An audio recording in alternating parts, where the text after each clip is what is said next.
When we think of massive engineering projects, dams, canals, reservoirs, we usually picture pure function, right? Just concrete and steel, built to do a job. But what if they could also be art?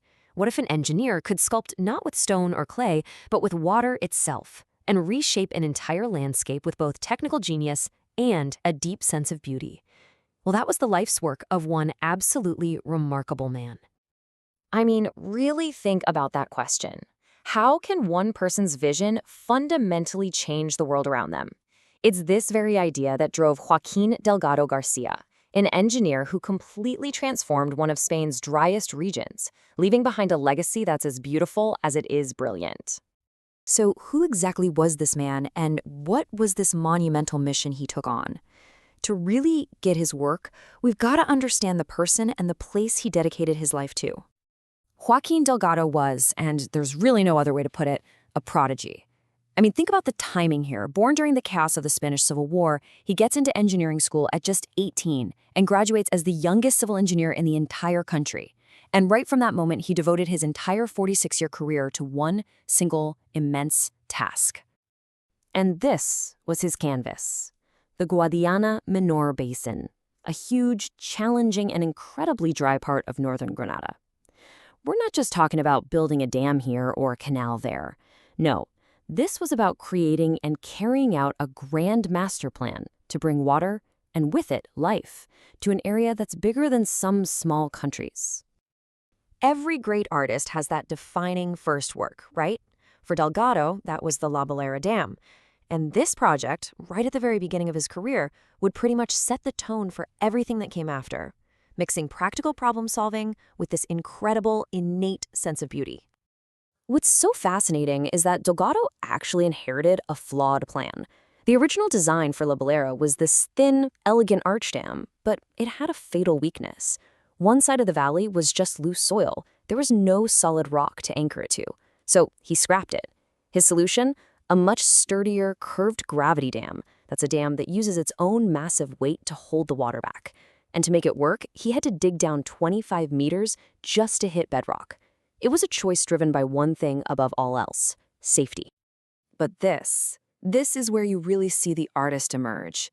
Even on his very first project, his eye for aesthetics was just undeniable. He didn't just build a concrete box for the generators. He designed this beautiful structure with concentric stone walls, decorated it with a mosaic, all so it would just blend right into the landscape. For him, function was critical, but ugliness? That was just not an option. So after proving his philosophy at La Balera, Delgado took on a challenge that was on a completely different scale. This would become his most technically ambitious, his most iconic work. With the Negritin Dam, he wasn't just controlling a river, he was literally creating an inland sea in the middle of a desert.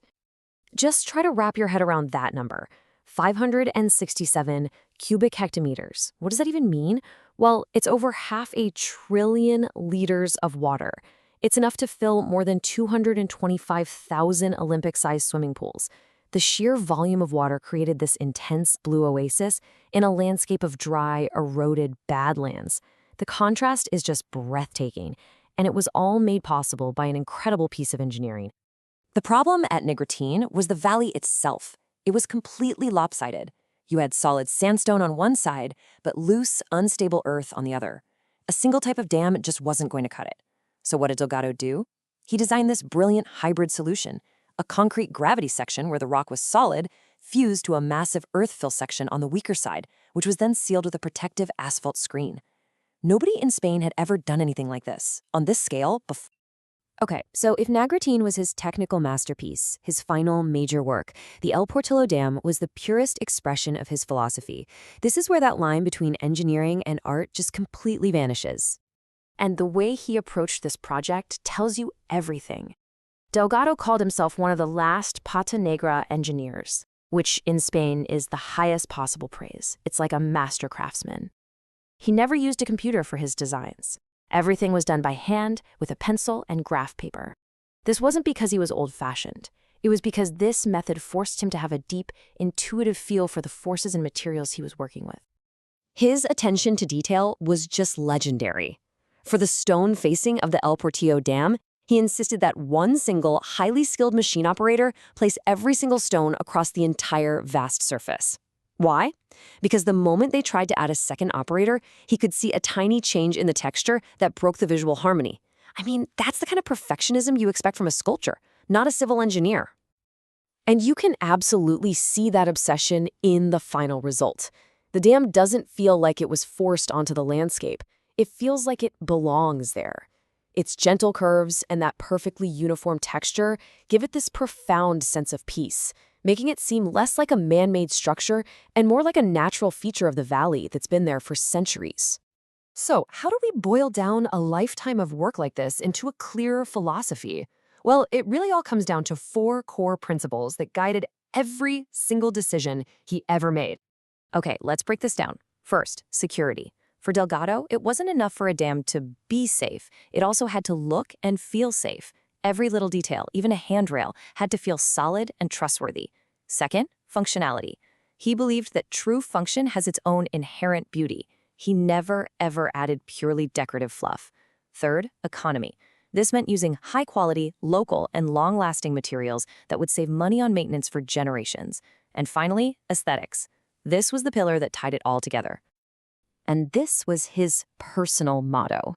He wasn't just concerned with the medio ambiente, the natural environment. He was concerned with the ambiente entero, the whole environment. And to him, that included the landscape, the sky, the water, and, crucially, the people who would live with and enjoy these structures for generations to come. It was this complete, holistic vision of engineering. So, what's the big takeaway here? It's that Joaquin Delgado's legacy proves that function and beauty don't have to be enemies. In fact, when done right, they can be one and the same. So the next time you drive over a bridge, pass a dam, or even just see a retaining wall, maybe look a little closer. You might just find the signature of an artist hidden in plain sight in the very concrete and steel that shapes our world.